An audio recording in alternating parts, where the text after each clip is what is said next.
তোমাদেরকে সে রমজান মাসে কোরআনকে নাজিল করেছি। আমি রমজান মাসে সে কোরআনকে নাজিল করেছি শুধু তোমাদের জন্য, হুদাল লিন্নাস, মানুষ যেন আমার সেই কোরআনের কথা শুনে, কোরআনের বাণী শুনে, কোরআনের হুকুম মেনে যেন তারা সিধা রাস্তার দিকে যেন আসতে পারে। সেই কোরআনটা হচ্ছে মানুষের জন্য একটি হেদায়েত, কোরআন হচ্ছে মানুষের জন্য একটি সিধা পথ, ভালো রাস্তা। মানুষের জন্য কামিয়াবির রাস্তা হচ্ছে কোরআন। যার মধ্যে কোরআনের জ্ঞান রয়েছে, যার মধ্যে কোরআনের আলো রয়েছে, সে ব্যক্তি কামিয়াব হয়ে যাবে সেই পৃথিবীতে। যে ব্যক্তি কোরআনের, যার মধ্যে জ্ঞান নাই, যার মধ্যে কোরআনের আয়াত জানে না, যে কোরআন পড়তে জানে না, সে ব্যক্তি কিছুই জানলো না, সে ব্যক্তি কিছুই জানলো না, সে তো মূর্খ হয়ে থেকে গেল। চোখ থেকে সেই চোখ নাই, কান থেকে সেই কান নাই, সেই মুখ থেকে সেই মূর্খ হয়ে থেকে গেল। কিন্তু মা ও বাপজিরা, সে আল্লাহ সুবহানাহু ওয়া তাআলা আমাকে যে চোখ দিয়েছে, কান দিয়েছে, জুবান দিয়েছে, সেটিকে আমাদেরকে কি করতে হবে? ইস্তেমাল করতে হবে। কিভাবে? কোরআনের জ্ঞান নিতে হবে, কোরআনকে পড়তে হবে, কোরআনকে নিজের ছেলে মেয়েকে শিক্ষা দিতে হবে, কোরআনের কথা মতো আমাকে চলতে হবে। কোরআন 12 মাসের মধ্যে একটি মাস, এই যে রমজান মাস, আমাদের জন্য উপহার ভাবে দিয়েছেন। কেন দিয়েছেন? আমাদের ভালাইয়ের জন্য, আমাদের কামিয়াবির জন্য। যে তোমাদেরকে আমি যে রমজান মাস দিয়েছি, ওই রমজান মাসে তোমরা কি করবে? তোমাদের গুনাহকে মোচন করে দিতে হবে, তোমাদের গুনাহকে তোমরা ক্ষমা চেতে হবে আল্লাহর কাছে, এবং তোবা তাহলিল করে তোমাদেরকে কি করতে হবে? ফিরে আসতে হবে সেই রমজান মাসে। আমরা যে 12টি মাস, 11টি মাস আমরা হয়তো ঝুট কথা বলেছি, চুরি করেছি, জিনা করেছি, সুদ খেয়েছি, ঘুষ খেয়েছি, আমরা অন্যায় করেছি, গান শুনেছি, ব্যভিচার করেছি, যে কোনো কাজ করি না কেন, অন্যায় কাজ, সেগুলি কাজকে আমরা কি করতে হবে? সে রমজান মাসে আল্লাহ সুবহানাহু ওয়া তাআলা সেগুলিকে তওবা করার জন্য, সেগুলিকে ক্ষমা করার জন্য আল্লাহ সুবহানাহু ওয়া তাআলা সেই রমজান মাসকে আমাদের জন্য উপহার দিয়েছেন। তাই আল্লাহ রাসূল সাল্লাল্লাহু আলাইহি ওয়াসাল্লাম হাদিসের মধ্যে বলছেন, নবী হুরায়রা قال قال رسول الله صلى الله عليه وسلم اذا جاء فتحت ابواب الجنه। আল্লাহ রাসূল সাল্লাল্লাহু আলাইহি ওয়াসাল্লাম বলছেন যে আমি তোমাদেরকে, যে ইজা জা রমাদান ফুতিহাত আবওয়াবুল জান্নাতি, আমি তোমাদেরকে এই যে রমজান মাস দিয়েছি, আর এই রমজান মাসে তোমাদের জন্য জান্নাতের দরওয়াজাকে খুলে দিয়েছি। আমি তোমাদের জন্য সে রমজান মাসে সেই জান্নাতের দরওয়াজাকে আমি খুলে দিয়েছি। অন্য হাদিসের মধ্যে পাওয়া যায়, নবী হুরায়রা থেকে বর্ণিত, রাসূল সাল্লাল্লাহু আলাইহি ওয়াসাল্লাম বলছেন, আমি তোমাদের জন্য সে রমজান মাসে সেই আসমানকে আমি কি করেছি? খুলে দিয়েছি, যে তুমি যেন তোমরা রমজান মাসে কি করতে পারো? আমার কাছে তোবা এবং তাহলিল, দোয়া এবং করতে পারো, আমার কাছে চাইতে পারো। আমি তোমাদের জন্য কি করেছি? সেই রমজান মাসে ওয়া গুল্লাকাতিল জাহান্নাম, আমি সেই জাহান্নামকে তোমাদের জন্য, জাহান্নামের দরওয়াজাকে আমি বন্ধ করে দিয়েছি সেই রমজান মাসে।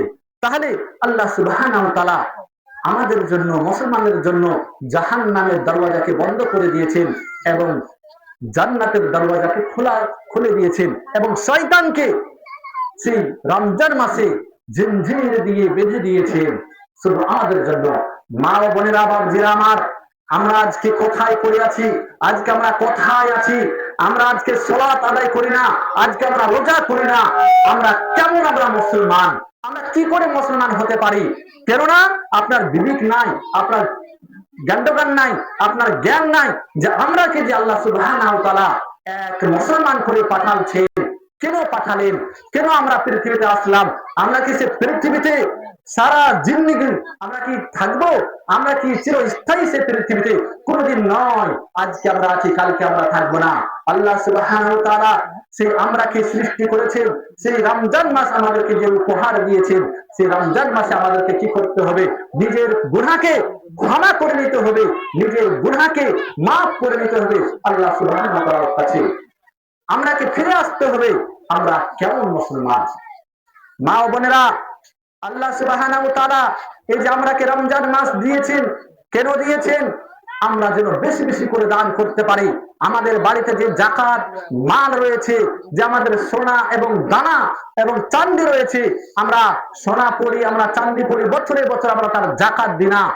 মা বোন, আপনাকে তার জাকাত দিতে হবে, আমাকে তার জাকাত আদা করতে হবে। এবং বাড়িতে আমরা যে টাকা পয়সা রাখছি সেগুলি আপনাকে জাকাত আদায় করতে হবে। তাহলে আমরা যদি জাকাত আদায় করি, আমার শরীরের জাকাত বের হয়ে যাবে, আমাদের সেই সোনার জাকাত বের হয়ে যাবে। তাহলে আমাকে জাকাত বের করতে হবে। এই যে রমজান, আমরা যদি রোজা করি তাহলে আমাদের উপকার কি? আল্লাহ সুবহানাহু ওয়া তাআলা বলছেন, যারা পৃথিবীতে রমজান মাসে রোজা করবে, আমি তাদেরকে নিজের হাতে আমি তাদেরকে কি করব? উপহার দেব। আল্লাহ সুবহানাহু ওয়া তাআলা বলেন, যেমন আমরা কোন ব্যক্তি যদি মারা যায়, সে ব্যক্তিকে আমরা যখন মাটি দিতে যখন যাই, কোন ব্যক্তি মাটি দিতে গেলে সেই তার নেকিটা কি হয়ে যায়? নেকি পায়, সেই নাপানো হয় যে কতটুকু সে নেকি পাবে। উহুদ পাহাড়ের সমান নেকি পাবে। কোন ব্যক্তি যদি কোন ব্যক্তি মারা গেলে তাকে মাটি দিতে গেলে সে কি করবে? সে 2টি উহুদ পাহাড়ের সমান নেকি পাবে। তাহলে কত বড় উহুদ পাহাড় হতে পারে? যেমন ধরলেন লম্বাই 4 কিলোমিটার হতে পারে, 2 কিলোমিটার সেই বেড়ি হতে পারে, এবং নামও থেকে নিয়ে ওপর কত বড় না হতে পারে আল্লাহ সুবহানাহু ওয়া তাআলা, তবুও সেটা হচ্ছে নাপা, সেটা ওজন। কিন্তু আল্লাহ সুবহানাহু ওয়া তাআলা বলছেন, আমি যে তোমাদেরকে যে উপহার দিব, আমি যে তোমাদেরকে উপহার দেব সেটি হচ্ছে রোজার বদল। যে পৃথিবীতে রোজা করবে, যে পৃথিবীতে আমার বান্দা রোজা রাখবে, তার উপহার, তার আমি নিজেই হাতে দিব। তার উপহার এটাই যে আমি তাকে জান্নাতে দিব, আমি তাকে নিজের হাতে আমি তাকে জান্নাতে নিয়ে যাব। আল্লাহ সুবহানাহু ওয়া তাআলা বলছেন। তাহলে মা ও বোন, তাহলে সে রোজার ফজিলত কত রয়েছে। আমরা আজকে রোজা করি না, আজকে আমরা সালাত আদায় করি না। অনেকে পৃথিবীতে মানুষ আছে এরকম যে আমরা হয়তো রোজা করে সালাত আদায় করি না।